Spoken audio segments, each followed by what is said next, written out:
মাননীয় প্রধানমন্ত্রীর কাছে আমার উপর আবেদন, আমার মেয়েটা মারা গেছে। আমি কতক্ষণ শুই কতক্ষণ বই, আমি মেয়ে ওদের।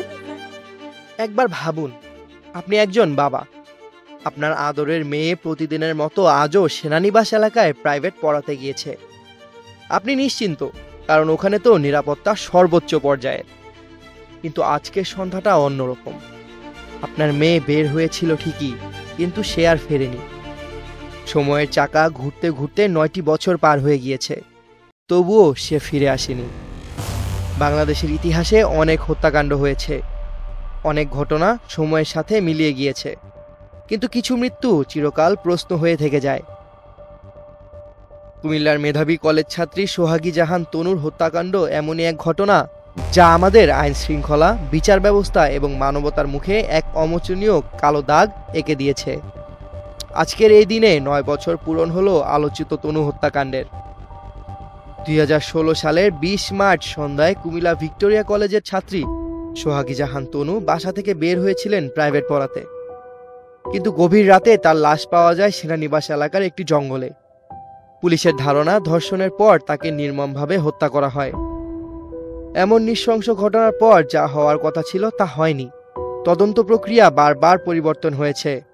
পুলিশ, র্যাব, সিআইডি একের পর এক দায়িত্ব পেয়েছে, কিন্তু আজও অপরাধীরা ধরাছোঁয়ার বাইরে। এমনকি ময়নাতদন্তের 2 দফা প্রতিবেদনের তথ্য পরস্পর বিরোধী, যা এই বিচারহীনতার এক করুণ প্রতিচ্ছবি। তনুর বাবা ইয়ার হোসেন আজও বিচারের আশায় দিন কাটাচ্ছেন, কিন্তু তার পরিবর্তে তিনি নিজেই নিরাপত্তাহীনতায় ভুগছেন। এক গণমাধ্যমে তিনি অভিযোগ করেছেন, একদল লোক সবসময় তার পেছনে থাকে, তাকে এবং তার পরিবারকে হয়রানি করা হয়। এমনকি ডাক্তারের কাছে গেলেও কেউ না কেউ তাকে অনুসরণ করেন। এদিকে তনুর মা আনোয়ারা বেগম আজও প্রতিদিন দরজার দিকে তাকিয়ে থাকেন, অপেক্ষা করেন এমন এক বিচারের যা হয়তো কখনোই আসবে না। আমার মেয়ে সুস্থ ছিল, বের হলো, আর ফিরে এলো নিথর হয়ে। এত বছর পরও আমি জানি না কারা ওকে হত্যা করলো, বলেন তিনি। তনুর পরিবার 2 জন নির্দিষ্ট ব্যক্তিকে সন্দেহ করছেন, যারা সেই বাড়ির বাসিন্দা যেখানে তনু প্রাইভেট পড়াতে যেতেন। তনুর বাবা স্পষ্টভাবে বলেছেন, যদি ওই 2 ব্যক্তিকে নিরপেক্ষভাবে জিজ্ঞাসাবাদ করা হয় তবে হত্যাকারীকে চিহ্নিত করা সম্ভব হবে। এক দৈনিককে দেওয়া সাক্ষাৎকারে তিনি বলেন, আমার মেয়ে তার বাসায় পড়াতে গিয়েছিল, এরপর মেয়েটা আর ফেরত আসেনি। আমি যখন মেয়ের খোঁজে তার বাসায় যাই তখন তিনি আমাকে কিছুই বলেননি। এমনকি আজ পর্যন্ত তিনি বলেনি আমার মেয়ের সঙ্গে কি হয়েছিল, কোথায় গিয়েছিল। এই মামলার তদন্ত নিয়ে তনুর মা অভিযোগ করেন, যে পুলিশ কর্মকর্তারা এত বছর তদন্ত করেছেন তারা সবাই অভিযুক্তদের পক্ষের লোক। বারবার তদন্ত কর্মকর্তা বদলানো হয়েছে, কিন্তু সত্য সামনে আসেনি।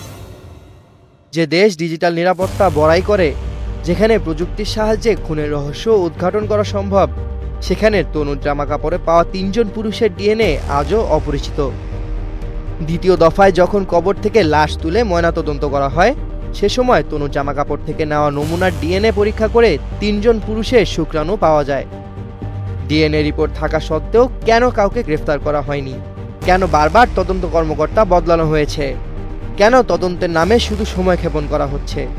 এগুলো এমন প্রশ্ন যা শুধু তনুর পরিবার নয়, প্রতিটি সাধারণ নাগরিকের মনেও ঘুরপাক খাচ্ছে।